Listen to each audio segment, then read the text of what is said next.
Hello मित्रों, स्वागत करते हैं हम अपने यूट्यूब चैनल ज्ञान संगम पर। तो चलिए आज हम शुरू करेंगे वायुमंडल। वायुमंडल की परतें 5 परतें होती हैं, उसके बारे में हम पहले विस्तार से चर्चा करेंगे। किस वायुमंडल की परत पर कौन सी गतिविधि होती है इसके बारे में। इसके बाद हम महत्वपूर्ण प्रश्नोत्तर करेंगे जो कि पुराने एग्जाम में पूछा गया है। तो चलिए शुरू करते हैं। सर्वप्रथम वायुमंडल किसे कहते हैं? हमारी पृथ्वी चारों ओर से वायु की घनी चादर से घिरी हुई है, जिसे वायुमंडल कहते हैं। पृथ्वी पर सभी जीव जीवित रहने के लिए वायुमंडल पर निर्भर हैं।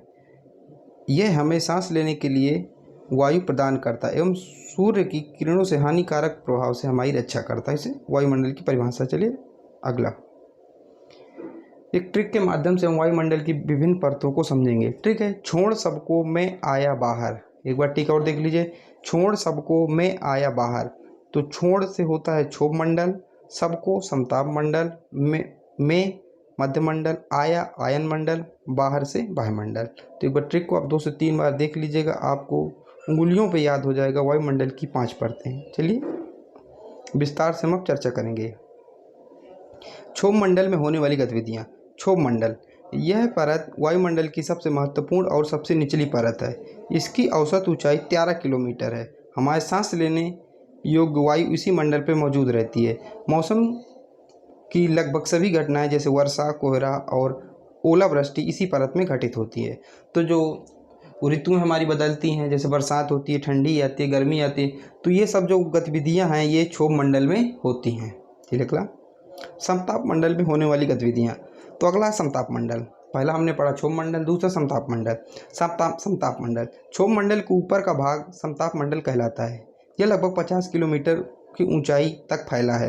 यह परत बादलों एवं मौसम संबंधी घटनाओं से मुक्त होता है। मतलब इसमें न बादल पाए जाते हैं समताप मंडल में, न कोई मौसम संबंधी घटना होती हैं, इसलिए ये हवाई जहाज उड़ाने के लिए बेहतर होती है समताप मंडल। अगला है मध्य मंडल में होने वाली घटनाएं। तो इस परत की ऊंचाई के साथ साथ तापमान गिरने लगता है और 80 किलोमीटर की ऊंचाई पर -100 डिग्री सेल्सियस रह जाता है। मध्य मंडल की ऊपरी सीमा की मध्य मंडल सीमा कहते हैं। मध्य मंडल में ही उल्का पिंड आकर जलकर नष्ट हो जाते हैं। तो अगर आपसे पूछा जाए कि उल्का पिंड कहाँ नष्ट होते हैं, तो मध्य मंडल में। अगला है आयन मंडल में होने वाली गतिविधियाँ।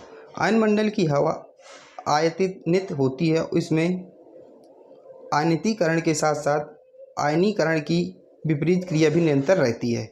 पृथ्वी से प्रेरित रेडियो तरंगे इसी मंडल में परिवर्तित होकर पुनः पृथ्वी पर लौट जाती हैं। तो जो रेडियो तरंगे कहाँ परिवर्तित होती हैं, तो आयन मंडल में। अगला है वायुमंडल में होने वाली गतिविधियाँ। तो वायुमंडल में पृथ्वी के धरातल से 640 किलोमीटर ऊपर वायुमंडल या आयतन मंडल का विस्तार है। इस परत में nitrogen, oxygen, hydrogen, helium gas की प्रधानता होती है। कृत्रिम उपग्रह इसी परत में स्थापित किए जाते हैं। तो जो सैटेलाइट होती हैं ये वायुमंडल में स्थापित किए जाते हैं। चलिए महत्वपूर्ण कुछ प्रश्नोत्तर करेंगे जो कि एग्जाम में बहुत पूछे गए हैं। वही क्वेश्चन हम लेके आए हैं जो एग्जाम में पूछे गए। तो पहला है मेघ गर्जन वायुमंडल किस परत में होता है? तो मैंने आपको पहली परत बताई थी क्षोभ मंडल, जहाँ वर्षा, गर्मी ऋतु आदि सब जो सारी क्रियाएँ होती हैं मौसम से संबंधित, वो क्षोभ मंडल में होती हैं। अगला है पृथ्वी के वायुमंडल का सर्वाधिक घनत्व कहाँ होता है? तो क्षोभ मंडल। अगला है वायुमंडल में सबसे अधिक कौन सी गैस पाई जाती है?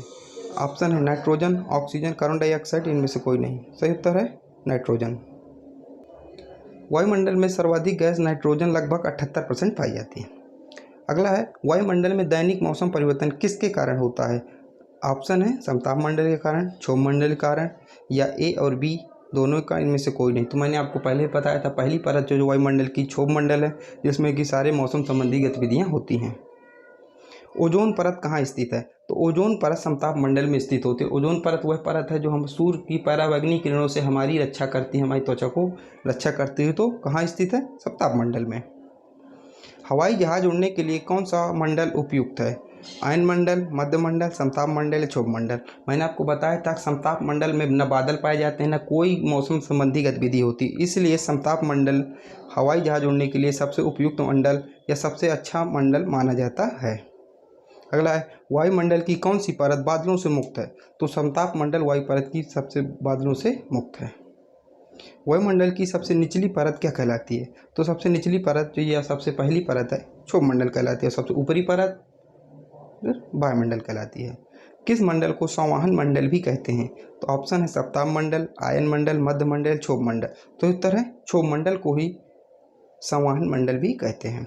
अगला है संचार उपग्रह किस वायुमंडल में स्थापित किए जाते हैं? सही उत्तर है आयन मंडल में स्थापित किए जाते हैं। अगला है क्षोभ मंडल में तापमान, जैसे जैसे क्षोभ मंडल में रहता है तो तापमान कैसा रहता है? ऊंचाई के साथ बढ़ता है, ऊंचाई के साथ घटता है, पहले बढ़ता है फिर घटता है, इनमें से कोई नहीं। तो जैसे जैसे क्षोभ मंडल में जाते हैं तो ऊंचाई के साथ ये तापमान घटता है, लगभग 6.4 डिग्री सेल्सियस के हिसाब से घटता है।